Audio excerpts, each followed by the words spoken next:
And you just listen to a young girl who was saying that the Nigerian community here is totally very angry. It covers all those aspects affecting the various sections of our people. Beg was the geography of the Niger Delta of the Federal Republic of Nigeria. He went to several schools. His major academic genesis was at Government College, Ujeli. And go gather, destroy their food. With the camp and that other. Bonjour. Bonjour. Merci d'avoir donné l'opportunité à people, places and events et à African Center for Community and Development. Tu t'appelles qui? Je me nomme Nobi Jean Roger. Et tu fais quoi? Je fais le business. Je fais un site de business qui n'est pas développé en Afrique. Et vous pouvez me donner une explication de ce genre de business? Oh, le business, c'est que je fais dans les fins de série. Les fins de série dans l'habillement, par exemple, comme vous voyez par exemple tout ça. Ouais, ça c'est les fins de série, c'est les trucs, c'est les stocks. Tous les stocks européens, ça je fais des trucs comme ça, les chaussures, les habits. Et tu dans beaucoup d'autres choses, les costumes aussi, dans les stocks. C'est pas développé chez nous. C'est pas développé chez nous juste parce que les gens ne comprennent pas que bon nombre de gens n'arrivent pas encore à... Bon nombre de gens vont au travail, n'ont pas assez de temps pour venir, pour aller dans les magasins, s'acheter les habits, se fournir à peu près un luxe. Il peut servir quelqu'un à son domicile, quelle que soit la distance. C'est quoi qui est arrivé que tu as commencé à faire ce genre de business? Non, après l'école, on n'avait pas quoi faire. Après l'école, il n'y avait rien à faire. Qu'est-ce que c'est? Bon, ce commerce, nous sommes entrés, on a commencé par aider des messieurs. Nous, on a compris dans la vie, à un moment, il y a des hommes, après l'école, ils se retrouvent dans un bureau, ils travaillent, ils n'ont pas du temps pour s'acheter une chemise, ils ne connaissent pas ce qu'on appelle il ne connaît pas ce qu'on appelle un lin. Quand tu veux parler d'un lin d'une marque comme Hugo Boss, il ne saura pas. Donc il y a des hommes qui vont aller auprès de lui, le sensibiliser. Il y a des personnes comme nous qui font le marketing ambulant.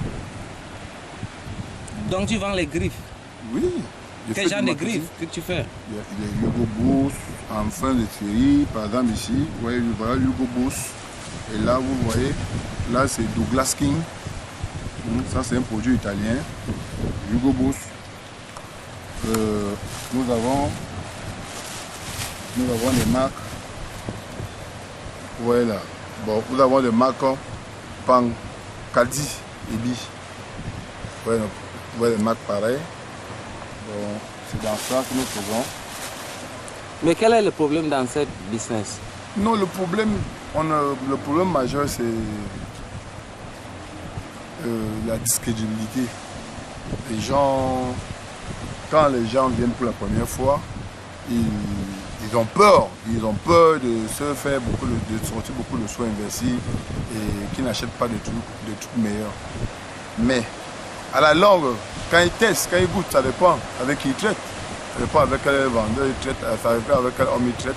Moi, je suis ici, j'habille des grandes personnes. Ils m'appellent de mon domicile pour venir les habiller.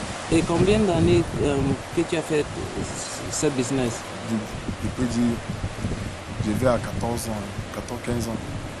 Mais tu fais ce business-là souvent à Limbe, mais je pense que tu ne viens pas de Limbe. Pourquoi tu es attiré de Limbe? Non, ce business, je le fais partout au Cameroun. J'ai des clients partout. Oui, à Yaoundé, à Yaoundé au nord. Et comment tu es arrivé à donner pour tous ces gens de personnes dans les régions différentes? Non, c'est possible que j'ai tous ces gens par rapport à une personne. La satisfaction fait la somme de beaucoup. Déjà, par exemple, quand je vais expliquer, les gens vont se poser la question, mais celui-ci dit qu'il fait ce qu'on met dans tout au Cameroun, c'est comment? Moi, je suis quelqu'un qui voyage du promo 31, de lundi à vendredi. Je voyage. Je vais de ville en ville. Et c'est des personnes qui m'amènent. Prenez l'exemple que voilà un enfant qui va du jardin. Jusqu'à l'université. Après l'université, il sort avec sa licence. Il devient avocat. Il devient magistrat. Il devient... il est un haut cadre de la fonction quelque part. Il ne connaît pas, il est parti d'un village où il n'y a pas eu d'habillement. Quand il se retrouve en ville, directeur, il faut un conseiller, il faut quelqu'un qui le conseille dans l'habillement. Donc c'est ça notre business, le conseil dans l'habillement. Tu pouvais saluer les gens de ton village dans ton patois et vous pouvez les expliquer ce que tu fais? À mon patois? Oui. C'est bien vrai, je le dirais. Ce que je suis en train de dire,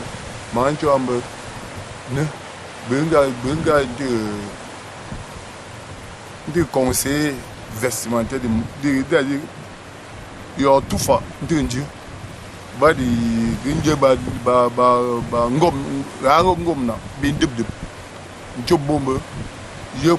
nécessaire bon niveau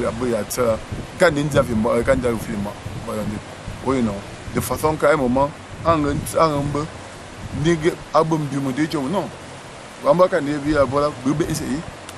là j'étais